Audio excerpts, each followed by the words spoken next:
All right, we're going to talk about packed pens today. So this is a 12 by 16 pen, and it's not packed because we've got a good space here and a little space here. I have Copper in here, and I'm on the outside of the pen, and with him I can be on the outside of the pen. That's the ultimate goal. The whole goal of a packed pen is to get a dog, to me, the whole goal of a packed pen, there's a couple things. To get a dog like this. See, he's totally comfortable. There's a lot of pressure in here. You've got the pressure of a small pen, and you've got a bunch of sheep in here.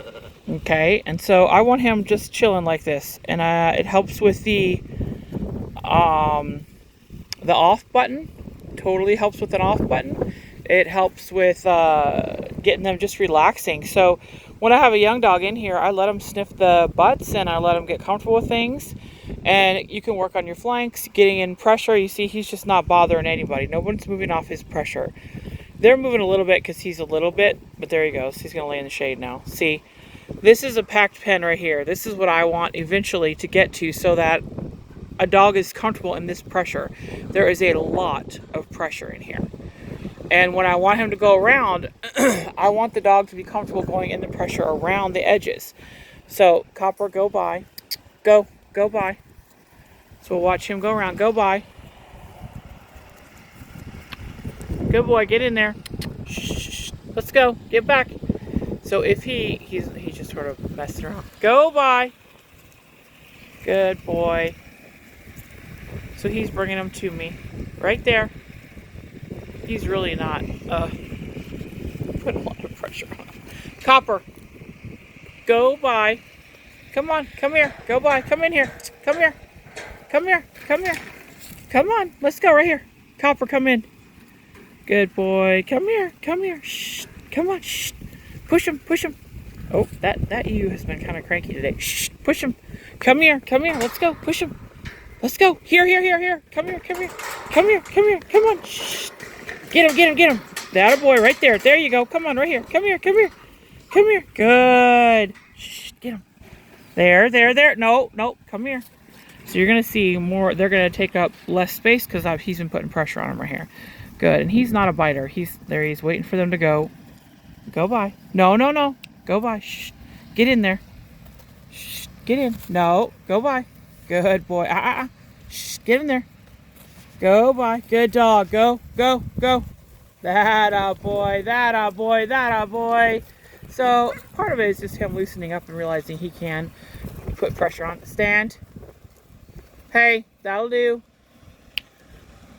And then we take the pressure off. And what the amount of pressure, he needs to learn the amount of pressure he's allowed to use without getting in trouble, without hurting anything. Now he's allowed to bite. You saw a couple little bites in there, but they were open mouth. Just move your butt kind of bite. I'm here because the sheep are packed in here. So there's a couple things to think about your livestock wise. The sheep are packed in here.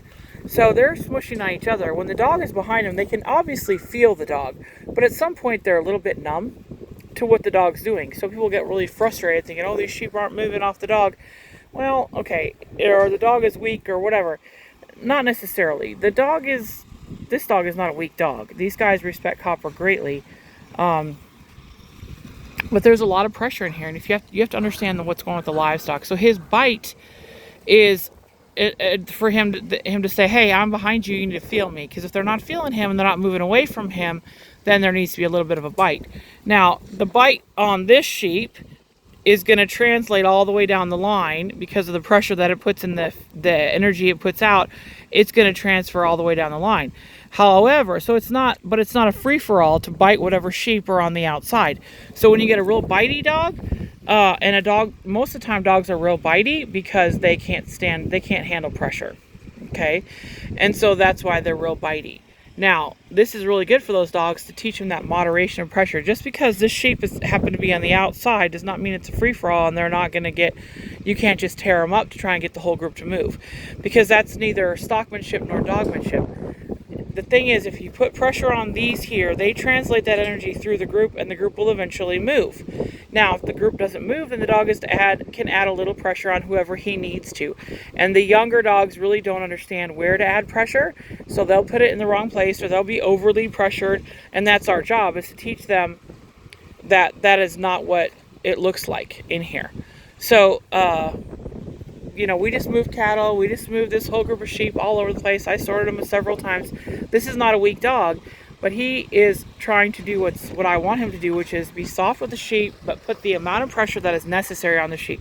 So with Copper, this is the ideal packed pen exercise. I don't need him to do anything else. As soon as I say get up, he'll come to me. Now, a couple of things that you can do in this exercise. If you've got a dog that's semi, you know, calm, that they're just working, they're learning how to work pressure, you know, you can use your flanks, or you can just call them to you around the edges. Now, oftentimes they won't want to come through you to the middle, and you can do that if you want to.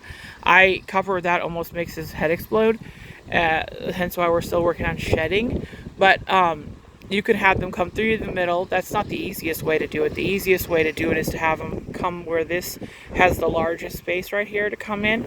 So when I would start off, I'd wait for wherever the largest space is. These sheep are right up to the edge here, so that's not going to be the easiest way to go.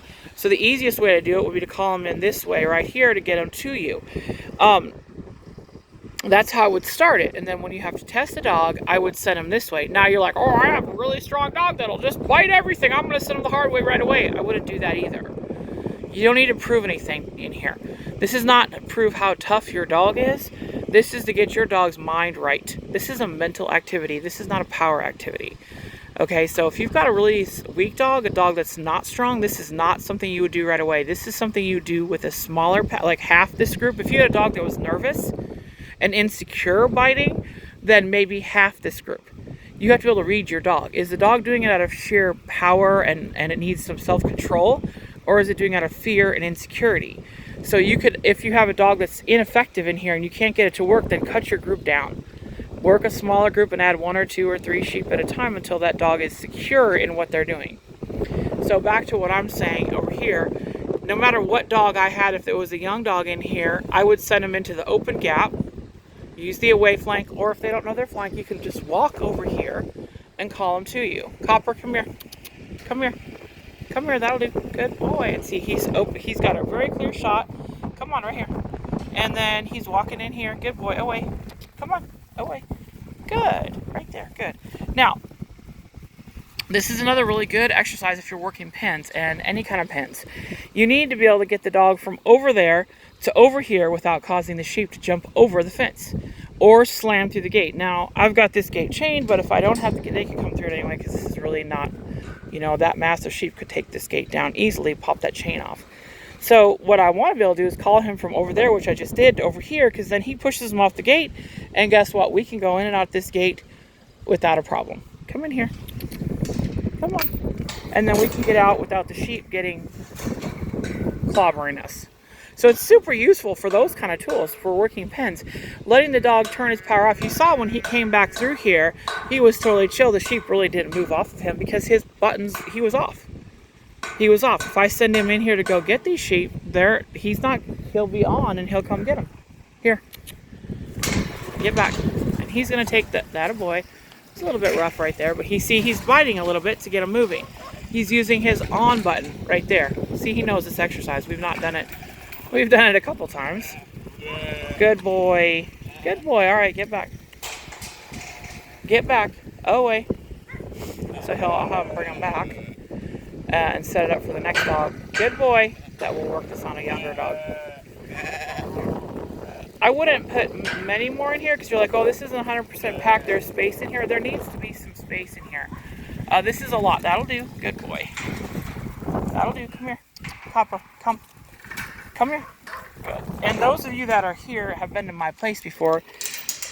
The next pen over is my actual sorting pen. And another good reason for this is this pen over here is the sorting pen.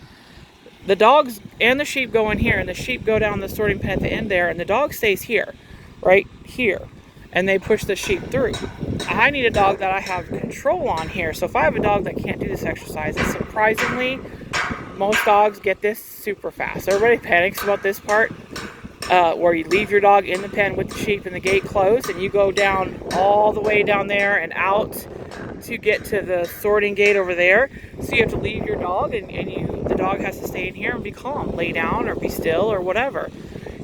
practicing in a packed pen teaches them all those emotional controls.